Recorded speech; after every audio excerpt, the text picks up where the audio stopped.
We know that inflation is driving Americans crazy. If you're unsure, just call your mother. For many, it is their biggest complaint right now. And because President Biden is in the White House, he gets the blame.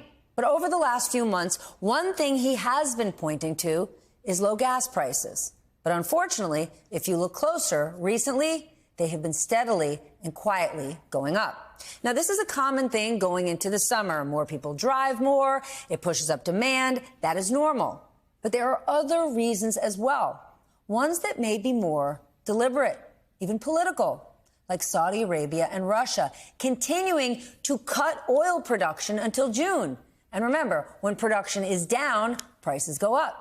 Here to discuss that and more, Democratic strategist Chuck Rocha. He's a former senior campaign advisor for Bernie Sanders, a cowboy hat aficionado, and a New York Times opinion contributor and co-host of the Latino Vote podcast. And Tim Miller is here, host of the Bulwark podcast and former communications director for Republican Jeb Bush.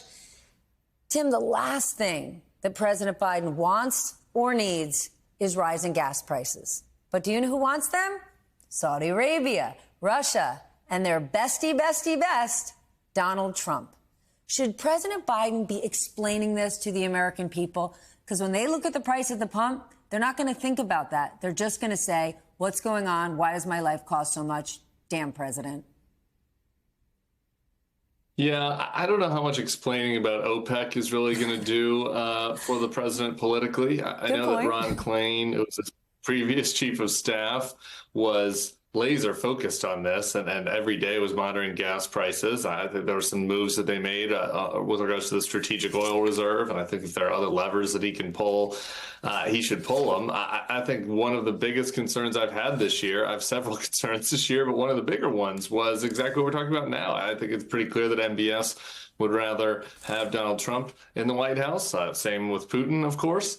And so there might be some monkey business with oil prices that go beyond June, into this year. And I think that's something that the White House is going to have to contend with. And I would like to hear a little bit more. One thing I would like to hear from the White House is a little bit more about how we are producing a record amount of oil right now in this country.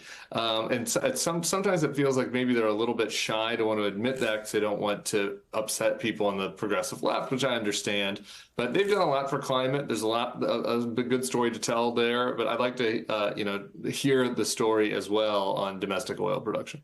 Chuck, what do you think? These prices are not the fault of President Biden. Tim just laid it out. We've got the highest oil production in U.S. history and some overseas oil producers who would sure like to help. DJT.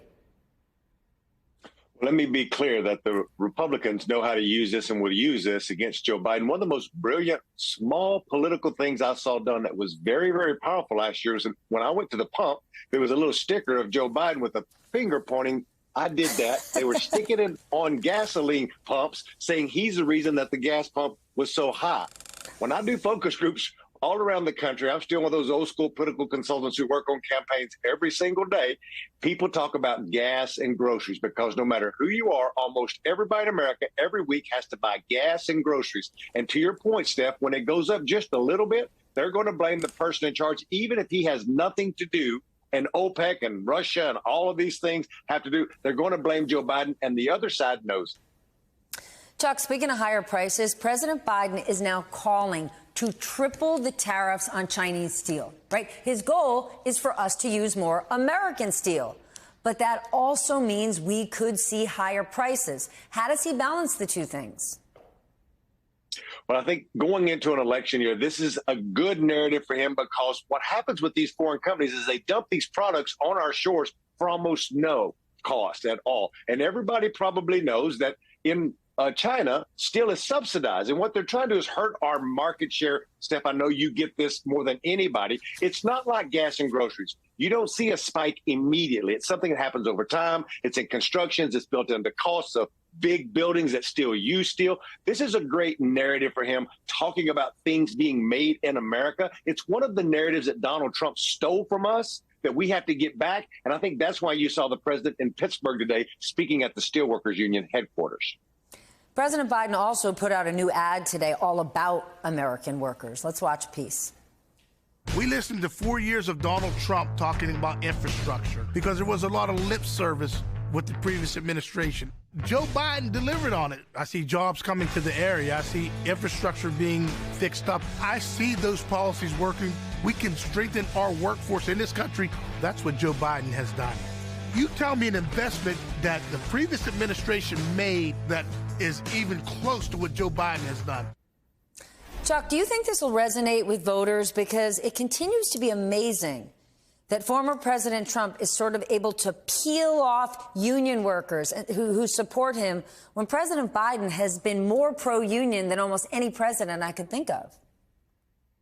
The presidential election will only be held in about 6 states. In Pennsylvania and the Midwest are 3 of those states. Auto workers in Detroit, steel workers in Pittsburgh. This is the perfect ad to run in those 3 states of Wisconsin, Michigan, and Pennsylvania. It's time to get back that messaging. I have designed that logo that was on that shirt with the Steelworkers Union, and I also work for Dick Gephardt. We have to take some of this narrative back if we're going to start getting these non-college-educated, hardworking men and women back with the party who built the middle class. Hey everyone, MSNBC has a new and improved app. You'll get real-time alerts and analysis, live blogs, in-depth essays, video highlights, and the best 2024 election coverage. Download the new MSNBC app. Here's how to do it. You tap on the App Store on your phone. You hit search on the bottom right corner. You type in MSNBC. You click on the MSNBC app. You click on Get or the cloud icon and enjoy it.